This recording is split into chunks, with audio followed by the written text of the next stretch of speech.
Pernikahan yang hambar, ayah yang pasif, ibu yang emosional, anak-anak pun tumbuh tanpa arah.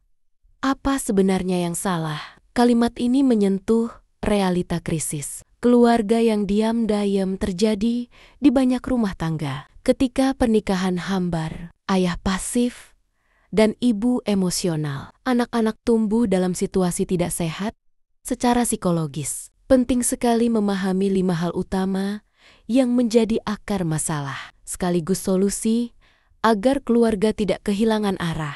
Pertama, pernikahan hambar bukan karena cinta hilang, tapi karena tidak dirawat. Ketika suami istri berhenti saling mendengarkan, berhenti berbagi cerita, dan hanya menjalani rutinitas, maka kehangatan akan perlahan menghilang. Cinta dalam rumah tangga tidak bisa bertahan hanya dari janji awal. Ia butuh dipupuk dengan komunikasi, empati, dan waktu berkualitas. Pernikahan yang hambar berdampak langsung pada suasana rumah dan tumbuh kembang anak. Kedua, ayah yang pasif menghilangkan figur teladan dan pemimpin keluarga. Ayah yang hanya hadir secara fisik tapi tidak terlibat dalam pengasuhan membuat anak kehilangan sosok panutan.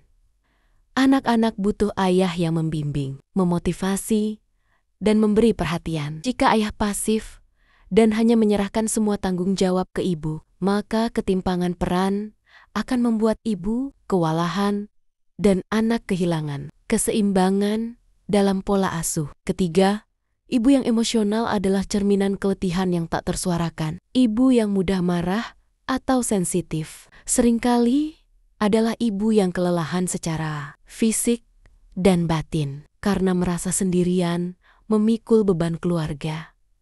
Saat tidak ada komunikasi yang sehat dengan suami dan dukungan emosional tidak didapat, maka ibu bisa menjadi reaktif. Ini berdampak buruk pada anak karena emosi negatif ibu akan diwariskan secara tidak sadar kepada mereka. Keempat, anak tumbuh tanpa arah karena lingkungan rumah tidak memberi arah. Anak belajar dari apa yang ia lihat dan rasakan setiap hari. Ketika rumah penuh ketegangan, anak kehilangan rasa aman dan pedoman hidup.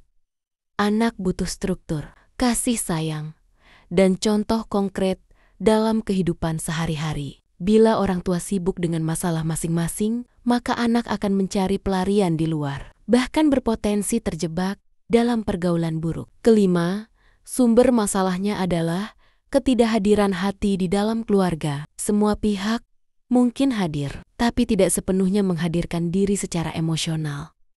Banyak keluarga runtuh, bukan karena kekurangan uang, tapi karena kurangnya komunikasi, kehangatan, dan keterlibatan. Solusi dari semua ini bukan menyalahkan satu pihak, tapi komitmen bersama untuk hadir, peduli, dan belajar tumbuh bersama. Keluarga adalah sistem. Jika satu bagian tidak berfungsi, maka bagian lain akan ikut terganggu. Untuk membangun keluarga yang sehat, suami dan istri harus aktif dalam peran masing-masing.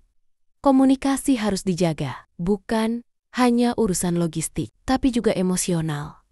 Anak-anak butuh bimbingan dari orang tua yang stabil secara emosi. Keluarga yang harmonis tidak terjadi dengan sendirinya, tapi dibentuk dengan usaha setiap hari.